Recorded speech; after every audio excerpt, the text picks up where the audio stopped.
Ladies and gentlemen, in Filoni we trust. Here's our Ahsoka review. Spoilers ahead. What the? Big Grim, what are you doing? What? It was funny.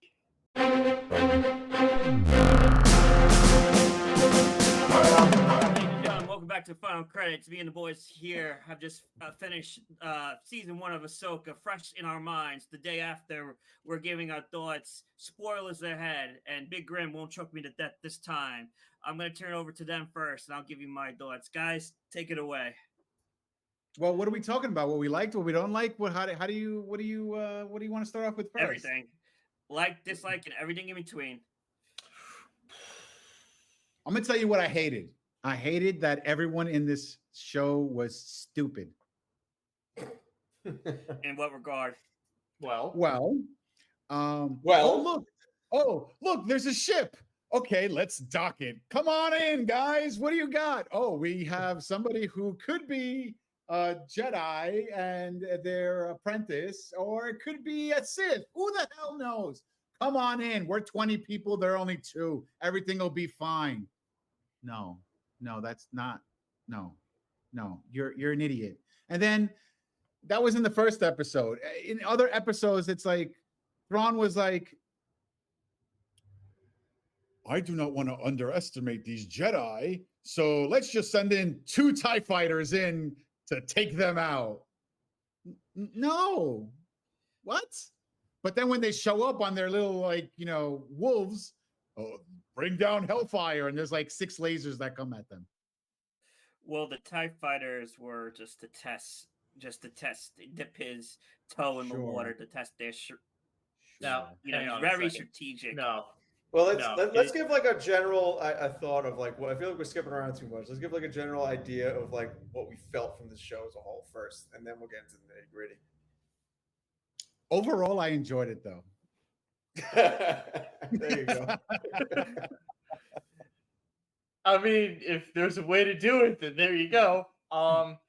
Overall, this show was highly entertaining. I feel like you really don't even need to be a fan of the Clone Wars, Rebels. You really don't need to have seen those shows to appreciate what we had here. Like everything that we just saw, everything was just so. If you did see those shows, everything was so accurate to the personality types, the makeup that we saw, the effects that we saw. Honestly, I was blown away completely by this show. I really wasn't expecting a whole lot. And then just, honestly, it was great. Honestly, if I had to give this a scale review, I'd probably give it an 8.3, if I'm being completely honest. I was going to say specific, but okay. I was going to say 8.35. No, but here's the thing with this show. I feel like this show, like compared to other Star Wars Disney Plus shows, the other shows on Disney Plus, like they would start off either mildly interesting or like really good, and then kind of drop off towards like the latter half of the season. This show, I feel like, did the reverse, where it started off not that interesting at all, at least to me, and then by like the midpoint, 3rd, 4th episode, it went from like 10 to 100 in a matter of like 5 scenes. And then the whole rest of the show, I think, was just completely like one of the best, Star Wars experiences, like people could argue that, we've gotten since at least the prequels trilogy. I will agree with you to a certain extent. I will say that, okay, out of everything that we've gotten Star Wars TV wise, my favorite was Andor, except Andor was missing that Star Wars flavor, knights fighting against evil knights, the Force, lightsabers and blah blah blah. Andor had none of that. It was different, right? Now, Ahsoka, on the other hand, was the most Star Wars thing we've seen since Star Wars. Okay, yeah. If that makes any sense, because it does wholeheartedly.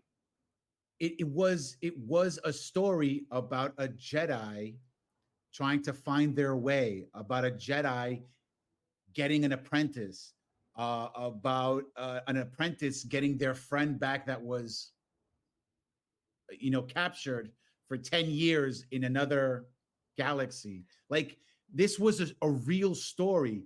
And you got all these people on the internet saying, what was the point of this show? Or they were saying, like, this show was stupid.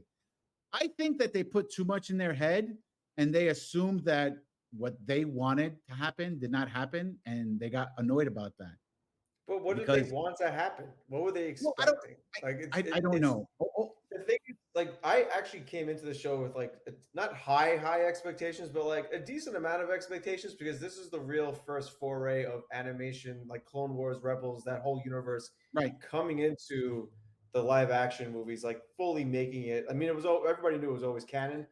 Well, I know there's a whole thing with Disney with that, but we won't get into that. Yeah, we won't get into that. Yeah. But now, I mean, obviously, with or without that, this is like, it's in live action. Ahsoka's in live action. All the, we got all the lore, all the characters, side characters, everything that you saw in the animation, almost everything at least, you got in live action. And it was like that pivotal, transitional, like, hey, we are making this a whole nother part of the core Star Wars franchise. And now, for all we know, especially the way that this season ended, there could be a whole nother movie trilogy based on all of this, with like Ahsoka, maybe, right. like, and this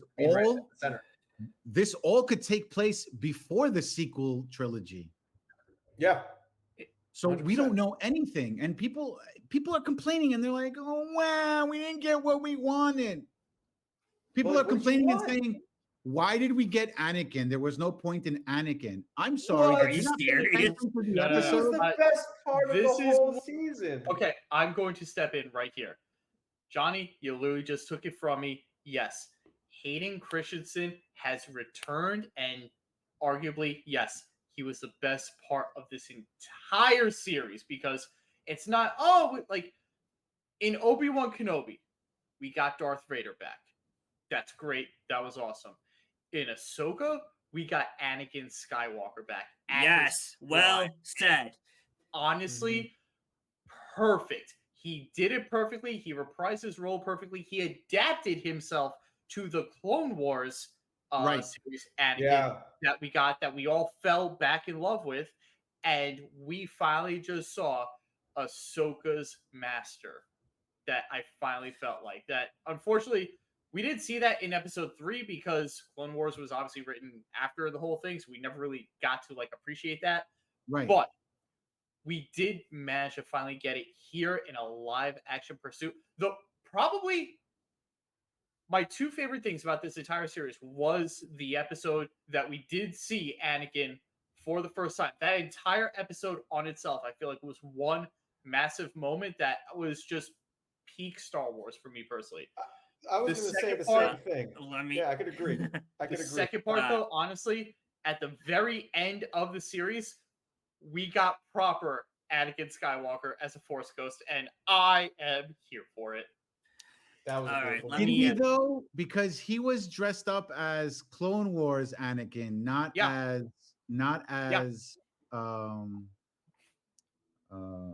like he wasn't wearing his white robe. He was wearing his, which honestly I feel like even fits better, because especially that's how Ahsoka remembered him.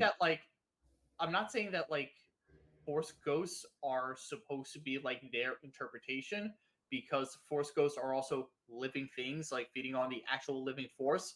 But in this sense, it makes a lot more sense, because we never saw Anakin in like the white robes, except for like the remaster thing. So I feel like this was also Dave Filoni's way of fixing that part that they did for the remastered versions in Return of the Jedi. And I felt like this was 10 times better. I agree. Okay, let me get in on this. All right. From the jump. Pancake time. Time to open up a lot of syrup. From the jump, you just knew the show was going to be different. From that initial opening scene, when the ship goes on the New Republic ship, just from the music alone, it had that old school Star Wars feeling. that Dave Filoni captured from the original trilogy. It was just a beautiful work of art from start to finish. Now, someone that I was late to the game on Clone Wars and Rebels, only watching both of those shows just a few years ago. But every little Easter egg that was put in there or character that was a throwback, and we're gonna call from our fans for their input on it. It was just it was just well done, unbelievable. You guys already mentioned Anakin. Grim, you said he was the best part of the series with it. What an incredible redemption arc. Like that amazing episode when we got the world between worlds.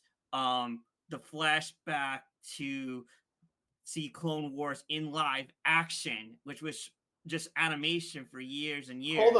Hold on. I just want to point out, if you watch, I'm pretty sure it was the second trailer video we did. I totally called that shit. I said we were probably most likely going to get a flashback of younger Ahsoka with with Anakin, possibly during the Clone Wars, and we got exactly that. I was so freaking hyped when I saw that scene. I was like, Johnny, I'm proud of you. Yeah, I'm proud of you too. If one of you could pull up the name, the young actress that played young Ahsoka, she's building quite the resume, and she's only 15. She 16 played years young old. Gamora also. She played young Gamora in Infinity Wars, and she had a big role in Barbie as well. She was amazing in the screen time she did as young Ahsoka, looking on point with Anakin in the in the attire that we saw on the show. Another MVP, maybe more than Hayden Christensen was. I mean, this is bittersweet, but Ray Stevenson as Baylan Skull, unbelievable. He was his performance is Emmy nominated worthy, and it was so sad that we lost him, but he absolutely killed it in his arc that we got. And you mean the arc that never finished? The arc that is another thing that pisses me off because we got nowhere with him. It was just left on a cliffhanger. Yeah, keep going. Sorry, go ahead. Well, the entire show. I'm just gonna keep saying that I hate about the show. Okay. But I'm gonna let the hate flow through me.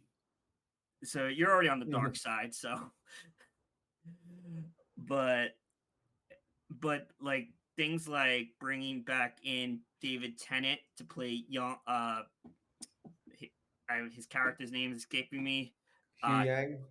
Hugh Yang. Like that was a big part in the arc of Clone Wars. He was great in that role. Everything with Hera and Ahsoka.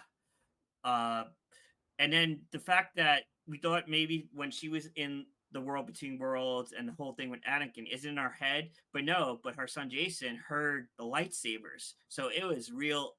It was real as real could be in that world. So good. Could it have been that it was real because he is more in tune to the Force? It's not like Hera heard it. Her son heard it. And because he's so in tune to the Force, he can hear something that was going on. Nobody else could hear it. 1000%. Let's debate on that one. Good point. So, but you missed an actress, Joe, Pancakes. You missed Ivana Shanko, who played Shin. She was pretty good for somebody who was going to be like literally an assassin to kill everyone. If one small nitpick, like she had a great rivalry with Sabine Wren. Sabine, and they had great on-screen chemistry. Anytime they had a lightsaber duel, they have unfinished business. I wish we got more of that. I wish they faced off in the finale, but that's open-ended. Overall, 9.5 out of 10. Wow. Maybe because I'm a fanboy. Maybe it's recency bias.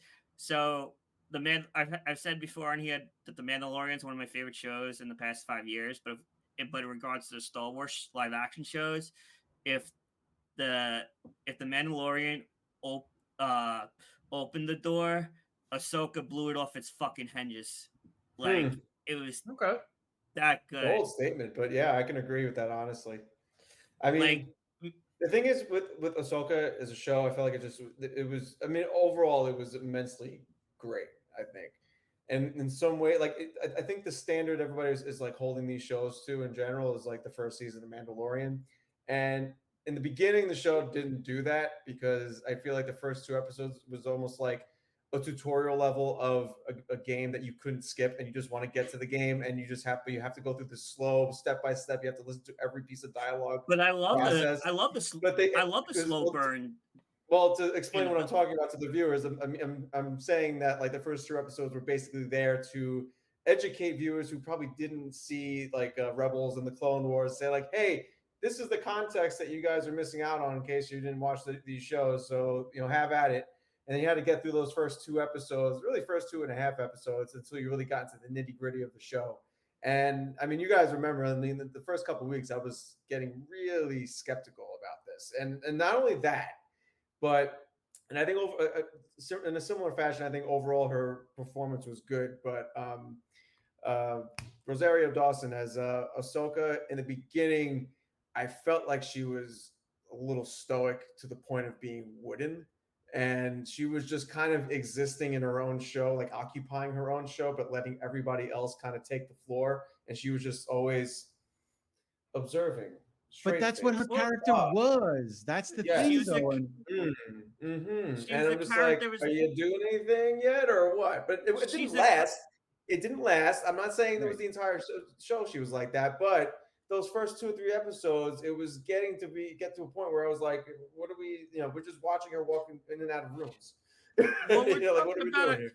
We're talking about a character that's numb, that's been through so much trauma, like at what the fallout for Order 66, losing her master. It took like meeting Anakin again to really get her back to who she truly is, and open up. And that's what it was. Yes. And that was the whole point of Anakin being on the show. So he can show Ahsoka how going from Ahsoka the Gray, she can be Ahsoka the White. I mean, that World Between Worlds episode was by far the best episode of the entire show. I think by far, and because it did so much for the show, and it did so much for the fans of like Ahsoka and Clone Wars and Rebels and Hayden Christensen. Like there was so much like good fan service in that episode alone that it just really made the whole rest of the show. But everything that came after that episode was really great too. Because then after that, of course, we got Thrawn, which I think we should probably talk about. But yes, we're stopping. Yeah. Yes. Yeah. So here's the deal. Okay. We finally got Thrawn. We got arguably one of the greatest villains in Star Wars finally introduced. And I'm going to be completely honest, did not disappoint in any way. The makeup on him was great. The acting was phenomenal. Here's a guy who has risen to the rank that he is, an alien specifically, who has risen to the rank of Grand Admiral, where aliens are not allowed at all in the Empire. So that means you got to be a special kind of badass to get to where you were. That's number one. Number two, and getting back to what Spade kind of said earlier, in the sense of like, I didn't like this, I didn't like the bombardment and everything. Here's something you have to realize. He won. He completely won. He achieved his objective. He left the heroes in the dust with one exception. He did it. What's there to complain about in that sense? But could you say that it was just a stroke of luck that he did it? No, it's very strategic. Absolutely not. Very because strategic. He is a cold, calculating motherfucker. He plans everything out. That's why I know that's what he's supposed to be. 2 TIE fighters because I can only spare 2, and they are just meant to be a distraction while we get the hell out. That's why I need X amount of volunteers. That's true, because afterwards you sent everybody after them. No, they were all volunteers, brother. Everyone else. My only problem with Thrawn. They were volunteers because they knew they couldn't die because they turned into zombies. Oh yeah, that scared that scared the hell out of me. I never thought I would see zombie stormtroopers. Yeah, my only issue with Thrawn, though. My only issue with Thrawn, and like I said this last week to you guys, is that you really wanted to like hammer it in, like how dangerous he is and like how like dark of a villain he can be. Like I was really expecting somebody to die at his hand. And No. we didn't really get that. We didn't get that at That- all, really. He, And it not just what felt like Thrawn lower is. stakes. It just felt He's like lower not- stakes than what we were going to get. He's not a killer. He's a planner. He plans everything out from where he is. Everything goes step by step, and more times than not, he succeeds. Like how he did. He's a strategist. Finale. That's what he is, a strategist. and he uses people. He sacrifices loyal servant Morgan. I mean, she did all the legwork, the heavy lifting to get the ring ship, to get the hyperdrivers, the super hyperdrivers, to save him from another galaxy, and he just literally left her in the dust, and sacrificed him to Ahsoka to kill her. And another thing I absolutely love in the finale, like the kills, when Ahsoka and Ezra were battling the Death Troopers. I think they were the zombie Death Troopers. The lightsaber through the head, one getting chopped off. No, I'm sorry, Sabine. With her lightsaber, and I liked her arc. It was slow built as the Jedi. I know I'm jumping all around here. Through the head, that was so freaking cool. I like when they used the Force on one of the Star Troopers, like so Ahsoka could. I think it was Ahsoka. Like he got forced into Ahsoka, and then she just kind of cut him as he was like passing her. I thought that was like pretty sick. And that double saber kill that she had on the main witch mother. I forget what her name was, but that was also a really good kill. Yeah, Morgan. Yeah. That like spin double saber kill. I was like, oh, that was pretty clean. What did you guys? Go ahead. I was gonna say, what did you guys think of the Sword of Talzin in live action, as opposed to just being, animated? Honestly, I never saw the animated series, so I've seen some of it. I enjoyed it to that part. I enjoyed this version of it, to actually see like a physical saber, like that wasn't made of like some kind of like special metal, but actually have like a magic sword go up against the lightsaber. I'm like, ooh. And actually let's go. Breaking the lightsaber. Yeah. They did the hilt. Like they did with the dark saber. They did an amazing job bringing that to life. She held her own with that saber battling Ahsoka. That was a scene stealer for sure. No, you figured the ending was going to be open ended, that they're building towards something bigger. You knew Dorn was going to escape. They had the one death was, his loyal servant, like I said. So, and Ezra separated. He's off the planet now. Sabine and Ahsoka are stuck there, but apparently they're meant to be there because there's throwbacks to Mortis, the fall.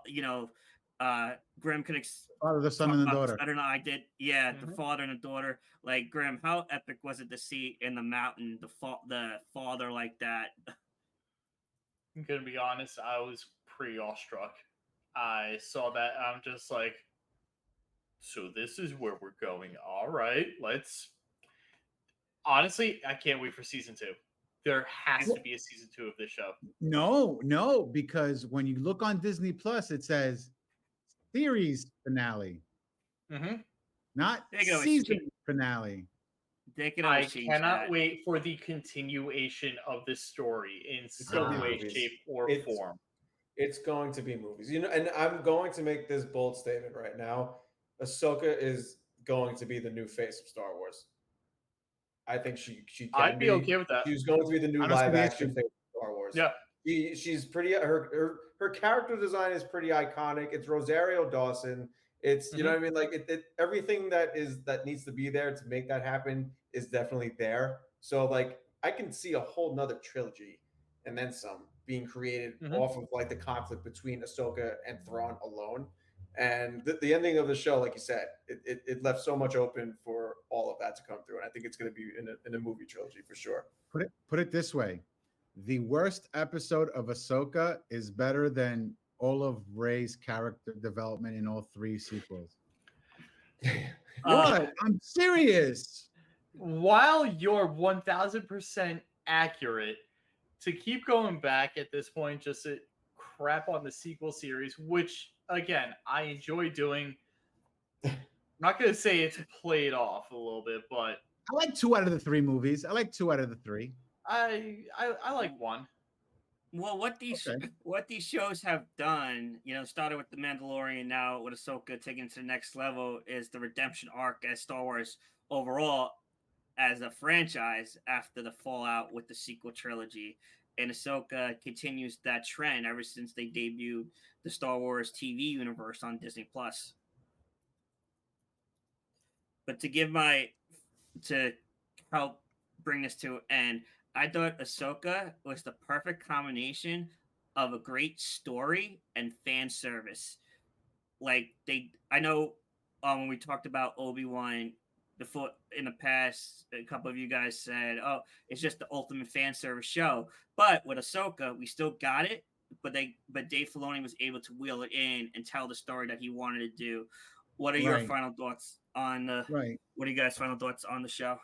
No, you're absolutely right on that part, especially for the fact that there really was no story in Obi-Wan. It was just pretty much fan service, as opposed to there is a story in Ahsoka, plus there's fan service, plus the fact that this is going to continue on to either the Mandalorian movie or another series that stars all these other characters. I mean, we have to go back to this galaxy to pick up Ahsoka and Sabine, right? So I think Ahsoka will go down as the Star Wars entity, whether it's a movie or show, that has the heart, that the scene that goes the freaking hardest more than any other scene in Star Wars, and that is the scene with Anakin coming, like flashing and lightning back and forth between him and Darth Vader. I wanted to mention that before. No scene goes fucking harder than that, and I love this show. Chills. That's all I have to say. I wanted to mention it before, but that's really what it comes down to with me. The show's. I don't know about that. I would challenge that scene with Rogue One when we first see Darth Vader just slicing Debatable. up everything. Debatable. It was just the nature of the scene and the atmosphere of it. The timing was perfect. That's all I will say. Okay. Graham, you have anything else to add as we wrap things up? In Filoni, we trust. So that's what the four of us have to say about Ahsoka. What a show! What a series! What an amazing show! Long live the Empire. I think Pancakes really liked it. I have to concur. Like, comment, do the hickory dickory down below. You better like Ahsoka. Roll credits. Final credits is out. Amazing show. Now he's threatening everyone. This is great. Roll credits. Roll credits. Pancakes, come back.